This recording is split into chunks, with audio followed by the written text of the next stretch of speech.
Hey everybody, welcome back to Reasonably Happy. This is Paul Ollinger. I'm glad you're here.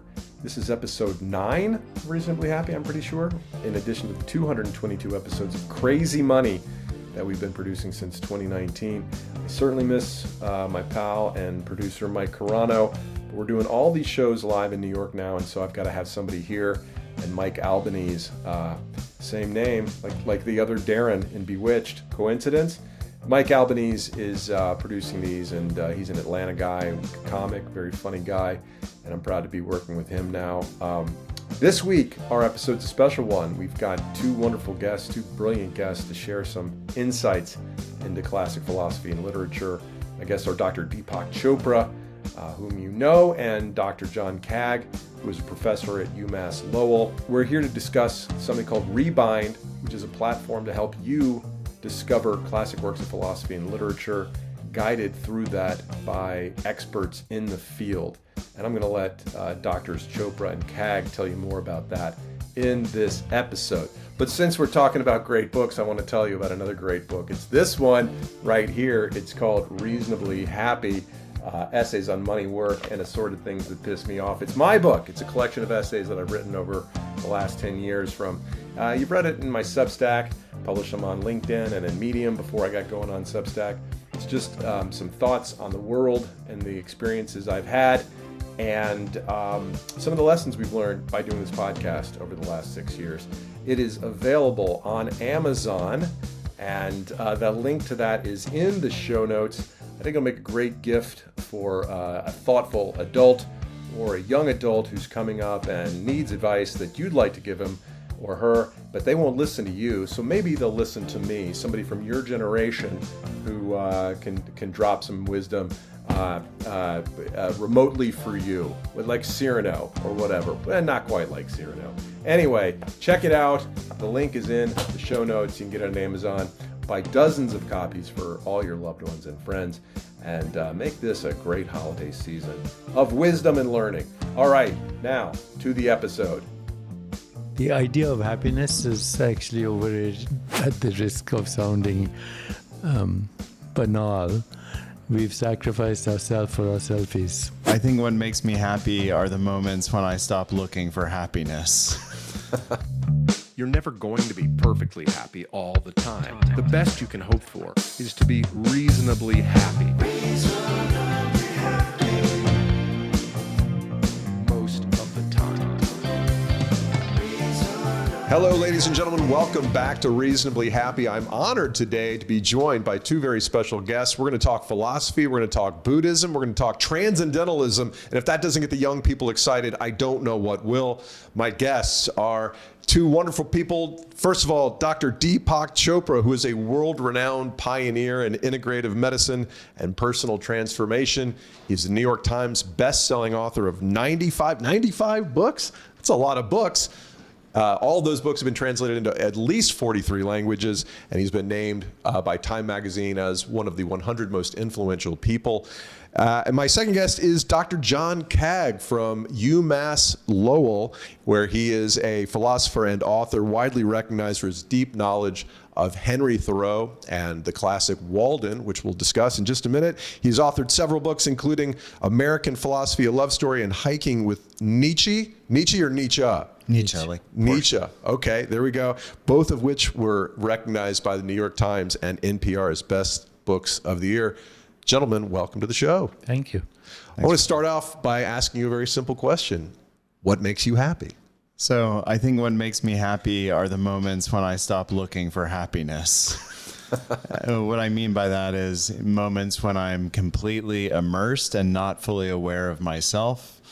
I live right next to Walden Pond, so swimming in the middle of it, sometimes with my daughter, Becca, who's 12, interacting with the people that I love in ways that make me forget myself, and that includes teaching, and sometimes writing. So that's just a few experiences, I guess. I would agree with just about everything that John said, but I would say that the idea of happiness is actually overrated. More important is contentment and peace. And because happiness is always by contrast, happiness and sadness go together. Even when you're happy, you're worried that may not last long. When you're in love, you're scared that it might not last long. You're experiencing pleasure, which soon turns into pain. So, happiness is a mental experience. And anything that's mental is fickle. And so also, the phrase peace of mind is an oxymoron. There's no such thing. The mind is never at peace. Even when it's happy, it's never at peace. So I would say contentment and peace come from a deeper source, which is beyond these opposites. And then you don't look for anything. And that's what John said. He's happiest when he's not looking for happiness. So when you think of happiness as a spectrum, it has many synonyms, right? From euphoria to contentment, which have very different implications as to how one would pursue or experience them. So the true happiness that we're seeking, whether we're aware of it or not, is more toward the contentment, the slower burn thing that is a direct fit with the topics that you're both here to talk about today. So what would you say that both Buddhism and Thoreau have in common as it relates to seeking the right kind of happiness? I'll let John speak about Thoreau. It's interesting because Thoreau is sort of a 19th century Buddhist. He's one of the first Americans who is influenced by Buddhist literature. Henry David Thoreau says, simplify, simplify, which means cut away all of the trappings of modern industrial consumerism and try to live just a little more simply. Which I take to mean that we're to revere things in life that are not fame, wealth, clothes, meaningless relationships. We can cut those away. And I think Thoreau was witnessing a time when we would confuse the most immediate aspects of life for the most important aspects of life. In other words, what is in our face immediately, we oftentimes take to be the most important. And Thoreau really was trying to get us to recenter both on the importance of the natural world in our lives, which he gets to in his 2-year, 2-month, and 2-day experiment at Walden Pond. But also to sort of go back to that Delphic oracle's insistence that we know ourselves. And I think that Thoreau's message is really important for us today. So again, what Thoreau's understanding is very contemporary.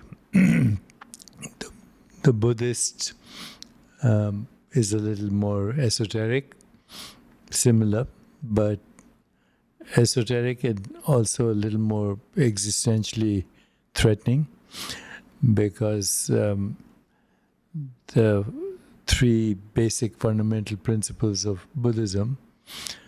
Number 1, the separate self doesn't exist. Number 2, every experience is impermanent. Whatever arises, whatever is in the nature of arising is also in the nature of subsiding. And then number 3, which most people don't understand, nirvana is the ultimate reality.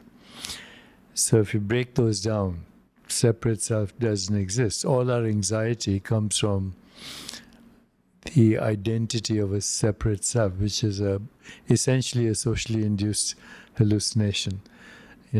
What we call the ego identity is a construct. It's a social construct. There's no little Deepak somewhere here looking out at the brain, through the brain at the world.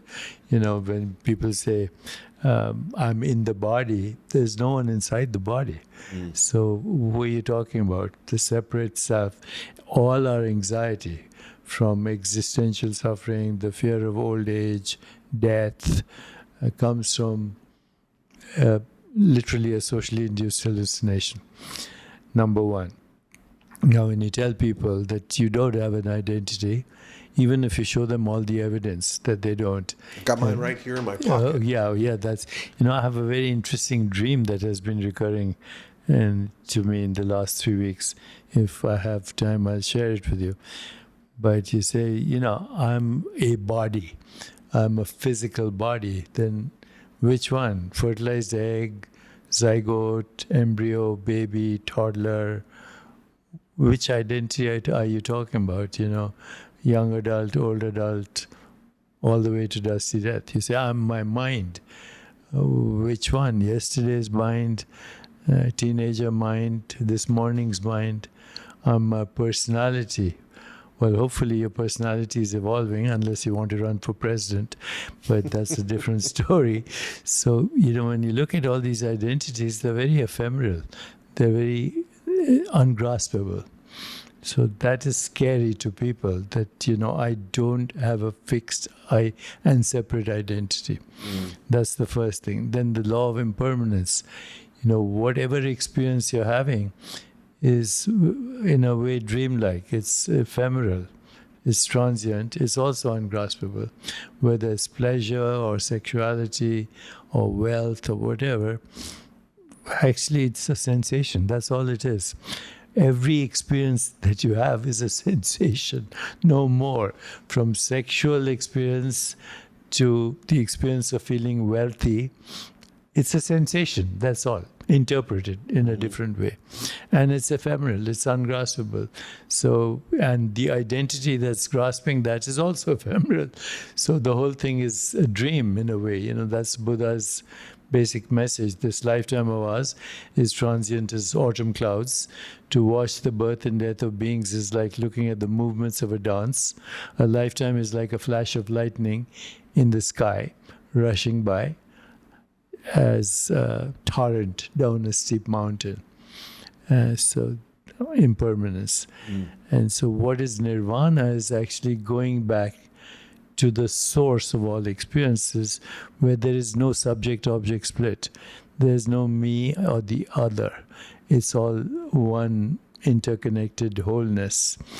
And surprisingly, when you embrace that, after you go through the dark night of the soul, which is, I think, part of the journey for sure, because everything you took for granted turns out to be not true. When you look at it very deeply and you meditate on it and you reflect on it, everything you took for granted as reality is literally a dream-like thing. It's an illusion. It's an illusion, as the Buddha said. But other philosophers, what's his name?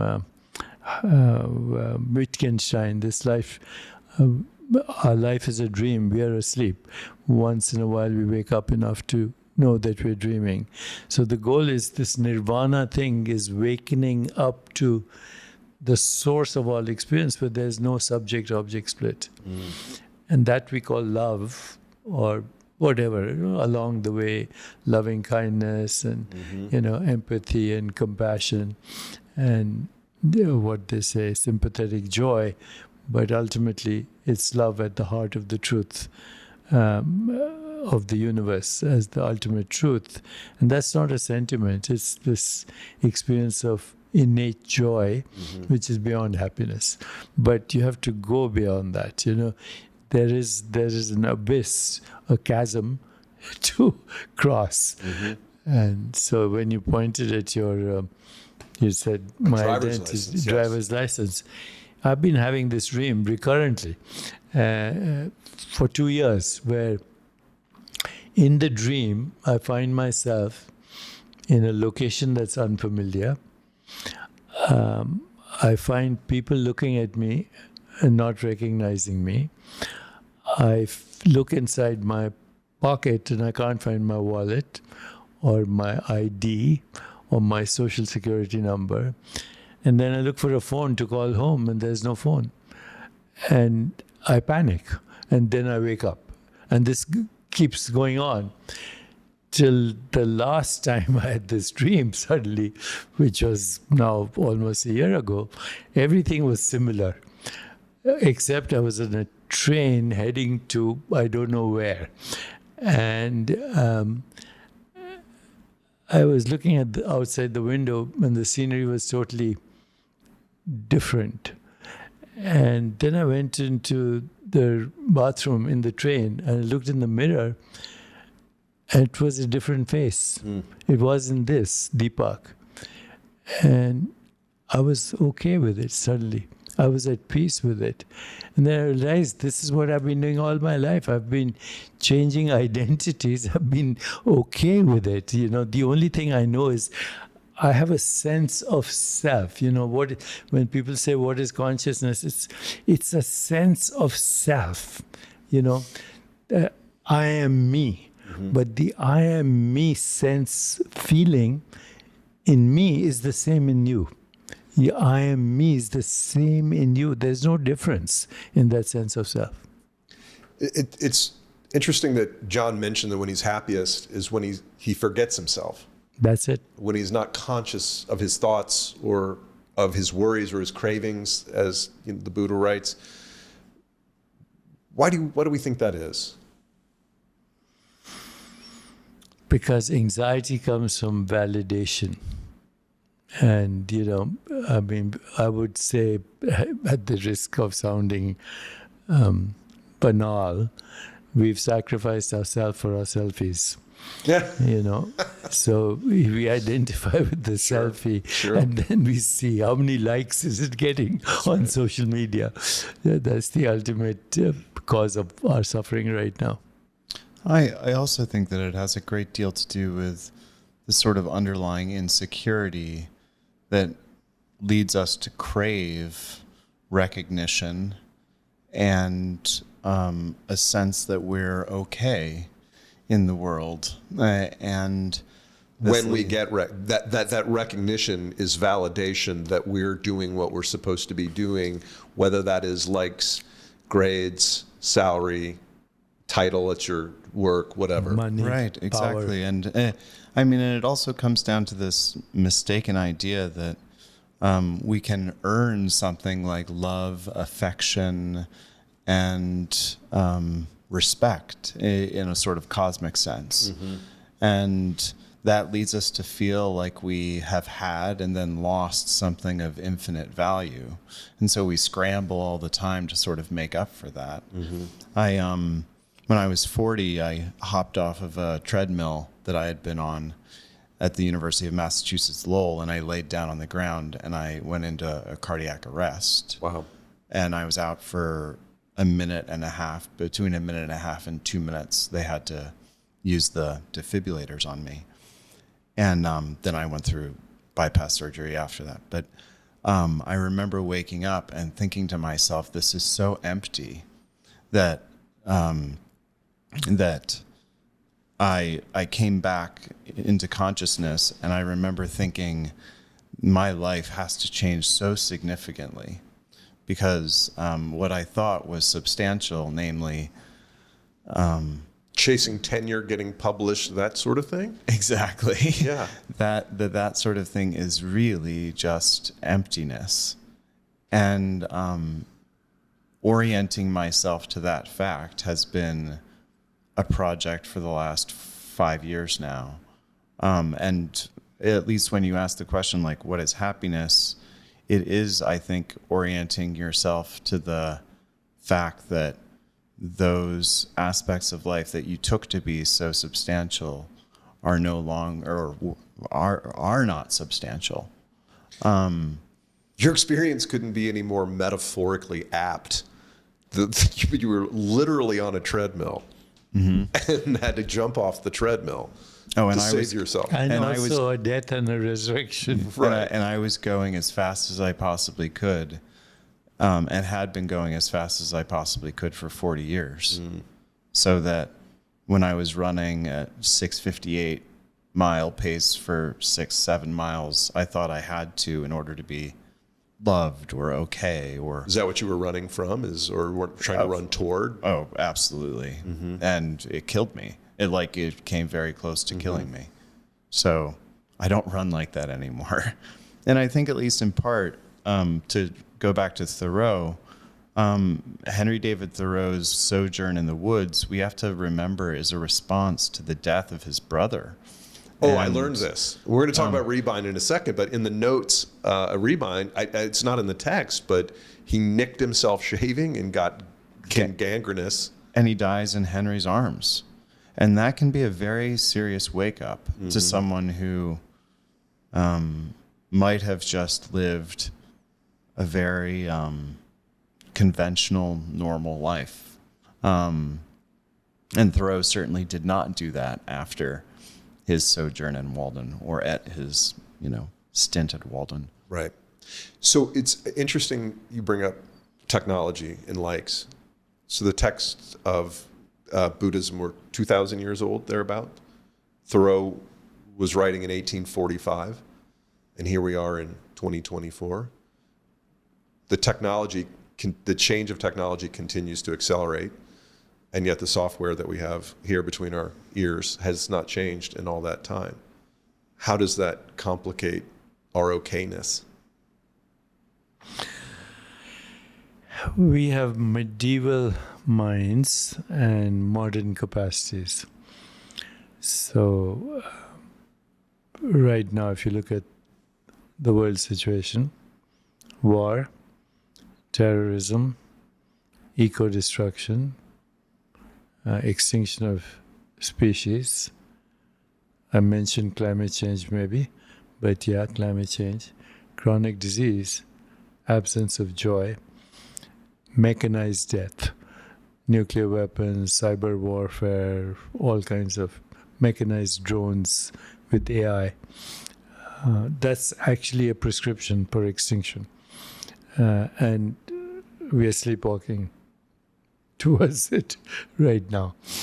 Now, having said that, according to modern scientific approximations with this James Webb telescope and everything else, we are told there are 2 trillion galaxies, 700 sextillion stars, uncountable trillions of planets, probably 60 billion habitable planets in the Milky Way galaxy. Multiply that by 2 trillion, and we're not even 1 grain of sand in all the beaches and all the deserts of this planet. So if this 1 grain blew up, I think the beach wouldn't notice. But that's one direction we're going to. On the other hand, as I look at the modern technologies we have, it's particularly AI, and then the extensions that are coming now, VR, XR, MR, immersive experiences, extending the dreamscape we're already in.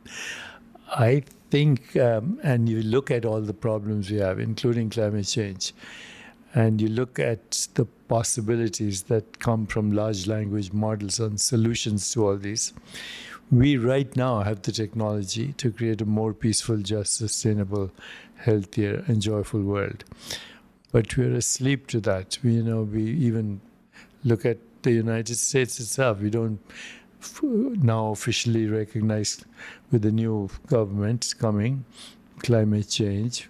Everything is in fact going backwards. So unless we have an emotional investment and a shared vision for a more peaceful, just, sustainable, healthier, and joyful world, and unless we actually take advantage of all the knowledge we have, which we do, everything that I mentioned as a problem has a solution, a creative solution, but it now needs collective creativity and a spiritual longing, because creativity is both divine and diabolical, and we've seen that with every technology, and that's true of AI as well. I mean, to speak to Dr. Chopra's point about a spiritual longing, I think that we as a culture have a spiritual and intellectual longing that needs to be recognized as such. I think this feeling of lack or this feeling of confusion that many of my students share in a classroom setting is happening day in and day out on the street. But we don't have a forum necessarily to talk about it, to really make it clear that we are spiritually and intellectually lost, or that we need guidance. I concur that the problems that we're facing have answers, but we need collective creativity.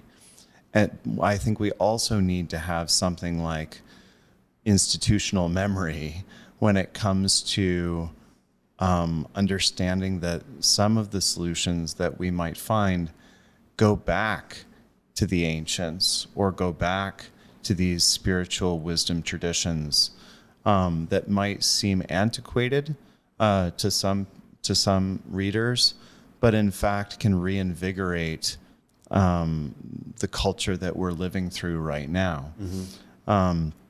I think in terms of the use of large language models, especially with the efforts that Dr. Chopra is making in terms of AI and sort of preserving his own wisdom through digital Deepak, I think that this is a moment where we need to see that not just as an instance, but instructive for what might occur if we use these new technologies in ways that are sort of looking back to preserve something worth preserving, but also looking forward. That seems like a good place to talk about Rebind a little bit, because you're using technology, AI, video, the internet, obviously mobile technology, to teach the classics, to learn the classics. It's a learning platform. How did you guys get involved? So I co-founded Rebind with John Dubuque in May of 2023. And John had just gone through a sort of similar situation, I think, that you went through.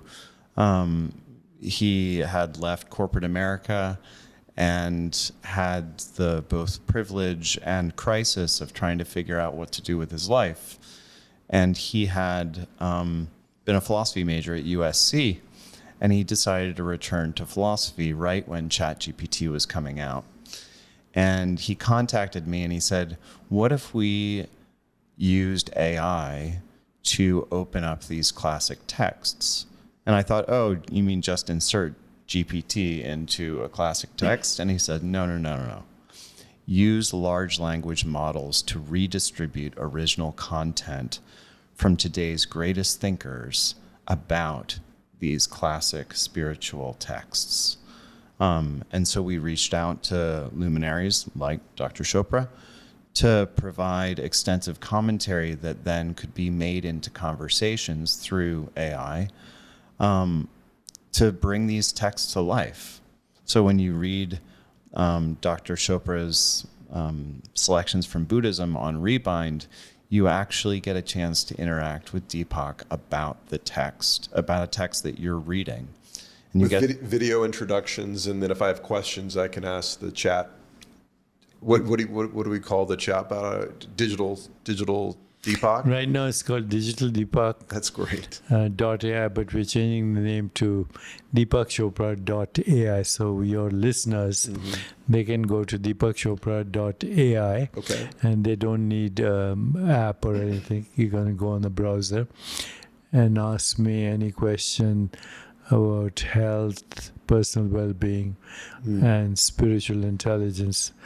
You know, I've written several books on spiritual intelligence as I saw it through the lens of prophets of the Old Testament, right up to Einstein and Tagore in modern times, and Sufi mystics and Gnostic Gospels and Buddhism and Rumi, etc. So I thought this is a good place where people can ask questions.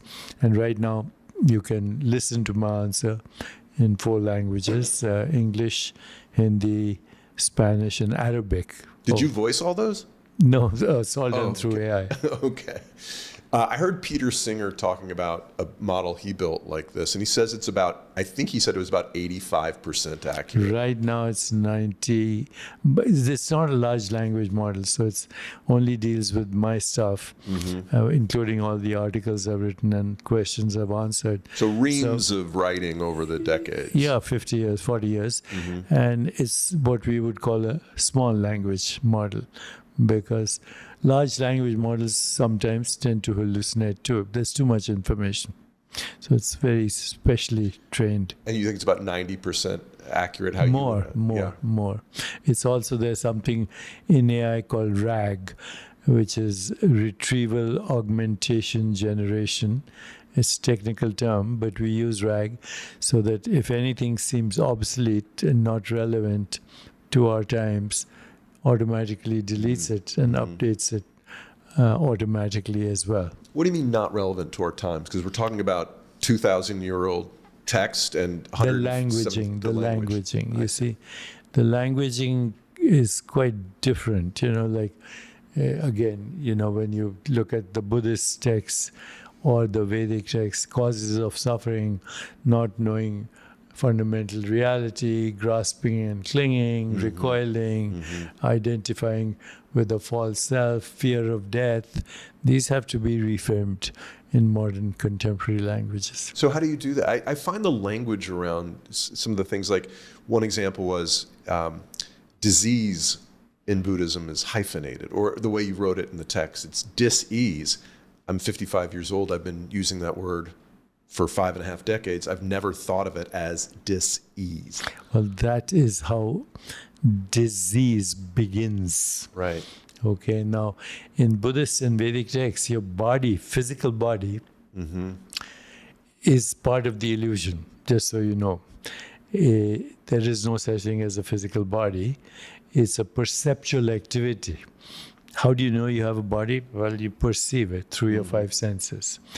So in Buddhism, the physical body is referred to as the conceptual body. It's a concept. It's not real. In Vedanta, it's referred to as the karmic body, which is same thing as a concept, because karma is also a concept. Okay, so if you close your eyes and do nothing, then the physical body disappears. Okay, all you experience is sensations. Okay, and these sensations, they're called vrittis in Sanskrit, which means fluctuations. And these are either sense perceptions or images or feelings or thoughts. And they are fluctuations of a deeper consciousness. When these sensations die down, then what's left is something called pure consciousness. Just that pure sense of self, which is independent of all experience. In the same way as your TV screen is independent of all the programs that appear on it, or the ocean is independent of the surface of the waves. Totally independent. So your true self is independent of all the fluctuations, which are essentially sensations. And so what we call life, the life of pain and suffering, is actually getting addicted to sensations. If you look at addiction in general, there are 3 kinds of addictions. And almost every human being has one of them, or a combination. So the first is addiction to just physical sensations, like food, sex, material things, whatever, physical sensations. The second is addiction to power, which allows you to have more physical sensations. And the third is... Why else get power if you can't? If you can't. And the third is addiction to security, which is the biggest cause of insecurity. Right. So the search for security is the biggest form. So this is very Buddhist and Vedantic, and it's actually experientially true. As I said, if you close your eyes, all that's left is sensations. Right. And then those sensations, if you allow them to settle down through mindfulness techniques or awareness or meditation, which is called transcendence, what you end up is, they call this emptiness. But it's not an emptiness in the sense it's not a void. It's the womb of all creation. It's the ultimate reality from where all experiences emerge as a entangled experience of sensations, images, feelings, thoughts, to which we grasp, and they're ungraspable. You talk about the need for security, the addiction to security. Another language, another one of the words I love from Buddhism is non-attachment. Yes, not detachment. Non-attachment. Non, which means neither attached nor detached. Right. Yeah. I think that's just such a beautiful like clarity So, yeah. of thought. And coming back to your comment, dis-ease it all begins in consciousness. When there is this separation from your true self, which is where you, your consciousness, your mind, your body, other people, and the physical universe are all an integrated process in that pure consciousness, then you realize that you don't need to search for security. This is generosity of spirit, which is already there. So when people say, people write down all these journals, I'm grateful for this, grateful for that. In the Buddhist tradition, gratitude is just for existence and awareness of existence. You didn't ask to exist, but existence would be meaningless if you didn't have awareness of existence. So this is a gift, and it's abundant, and it's generous, and it's secure. You don't need to go for security. John, based on Walden, how do you think solitude allows us to come to that consciousness more effectively? I think that solitude can, at least at first, be a way of experiencing, many people experience it as a moment of anxiety because they've not been alone before. And I take that anxiety as instructive. Solitude creates a little bit of critical distance that we need on all of the trappings of our lives. And at least in part, solitude also is a moment to experience a type of fragility that we often flee in our day-to-day workings, in our cultural busy lives, in the sort of rat race of everyday life. And when we pull out of the rat race and get a little bit of solitude, we understand that we are, and in Dr. Chopra's words, I think, adequate already. In other words, the emptiness that we might feel in moments of solitude are just fine. I don't want to be adequate. I want to be special. Exactly. Well, everyone wants to be special, but maybe that's the problem. Isn't it? And the wanting to be special usually masks the sort of very basic gratitude that we might have when we experience ourselves in the middle of a pond, for example, by ourselves. And I live very close to Walden Pond, and I swim across it almost every morning in the summer. I was going to say, did you do it this weekend? No, I bet you it's did. very cold. Yeah.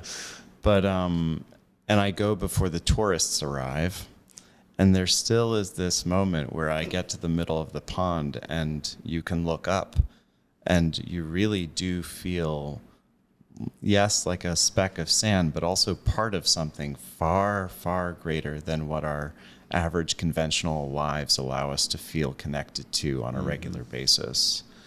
And Thoreau, I think, was very much attuned to that. If you read Walden, there's extensive discussions about the reflection of the water.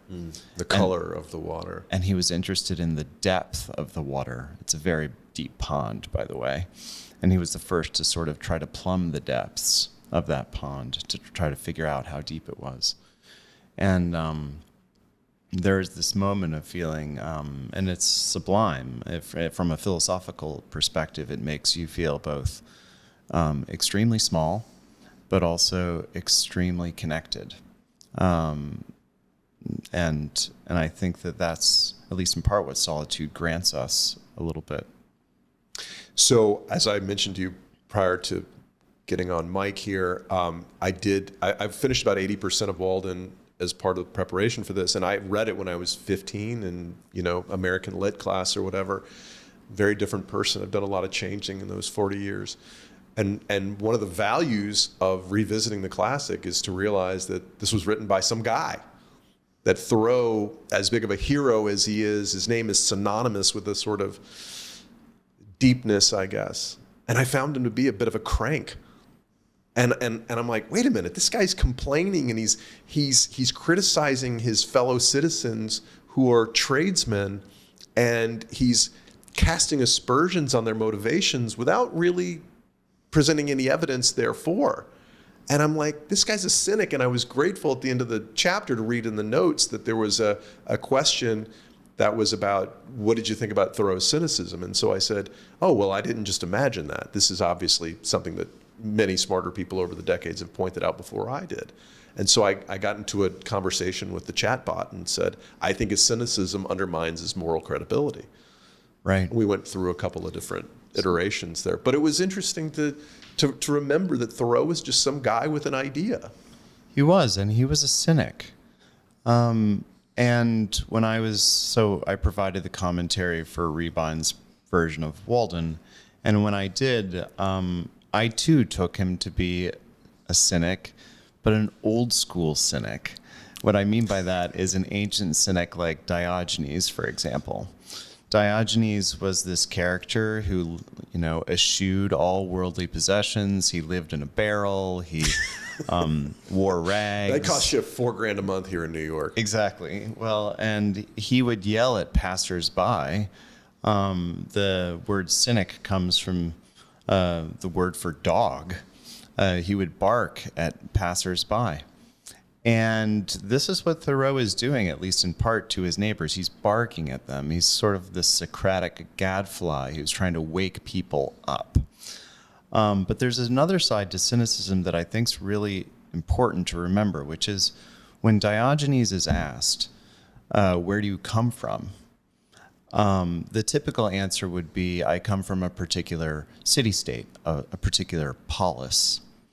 But Diogenes, in separating himself off from society, when he's asked, where do you come from? He goes, I come from the cosmos. I am a cosmopolitan. And Diogenes' ability to sort of bark at his neighbors and separate himself off was also his ability to see that the commonalities that we have in life are probably far deeper and more cosmic than we typically acknowledge.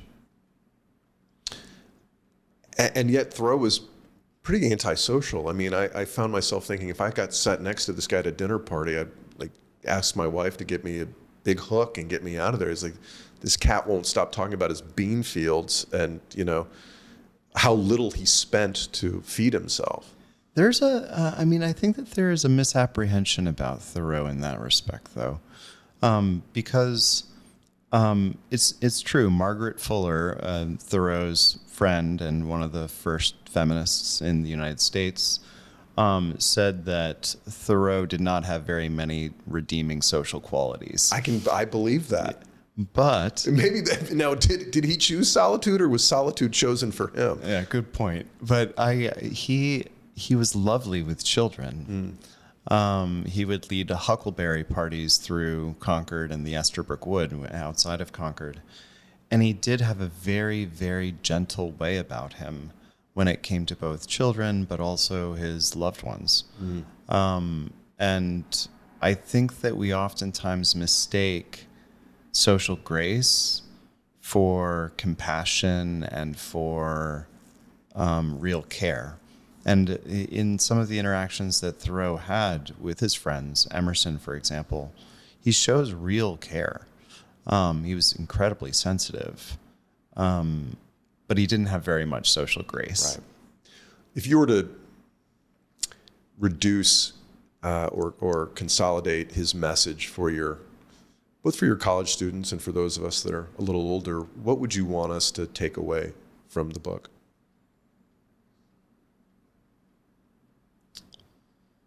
Slow down enough to realize that being human is enough. And when I say that, I mean without all of the costumes that we put on and all of the masks that we typically wear, that it's enough to do away with those for a little bit of time. Dr. Chopra, I read the Dhammapada as part of your writings on Rebind, and you could talk about Buddhism for thousands and thousands of years, right? But can you just basically summarize the Four Noble Truths? And Number one, there is suffering. Not life is suffering, there is suffering. Life has a variety of experiences, but there is suffering in every life. Number two, there's are reasons for suffering. And then the reasons are, clinging, impermanence, and separate self, etc. all the stuff going on in here. All the stuff going on. Number three, there's a way out. And number four, this is the way. Pada means path. And it's the Eight Noble Truths. It's very prescriptive. Mm-hmm. He's like a physician, almost. This is the diagnosis. And this is the etiology. Etiology means the origins. This is the diagnosis. If you don't do something, this is the prognosis. But there's a prescription, and here it is, the Eightfold Noble Path. But as I was listening to this conversation you were just having, as I've entered my fourth quarter of life, I find myself socially inept and not. In what way? I find myself totally disinterested in social engagement, and I find it, I'm not being condescending, but I find it very banal and of no interest to me. So, I can understand that non-attachment as a natural outcome of been there, done that, and it wasn't enough. And going back to what John said, I think Walt Whitman said something similar. I am enough as I am. And I contain multitudes. And I contain multitudes. So what does that mean, the multitudes part? Enough as I am, I think everybody should try to meditate on daily. But what does the multitudes part mean? So when Dr. Chopra earlier was saying, what self am I? Am I this self? Am I that self? Am I the self from yesteryear? Is my appearance seems to change. It changes all the time.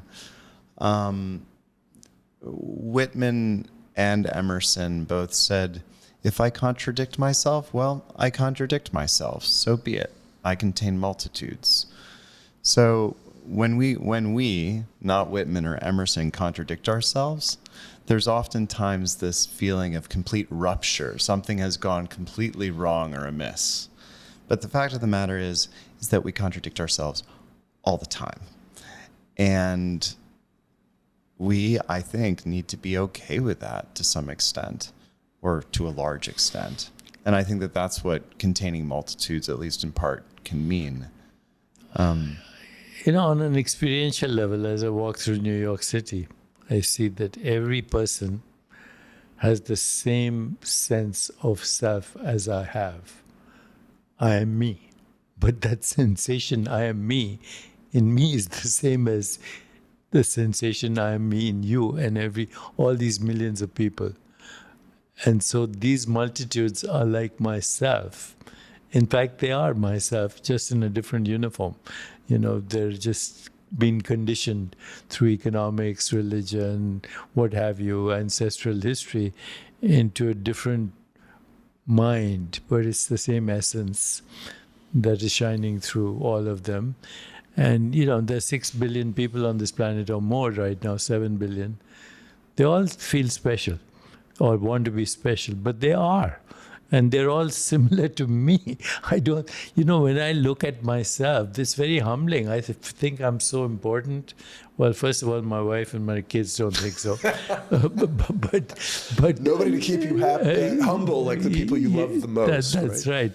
But secondly, when I think of why am I special, I can't find any reason to justify that fact that I'm special.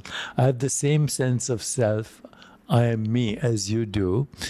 I feel that I want to be as relevant and special.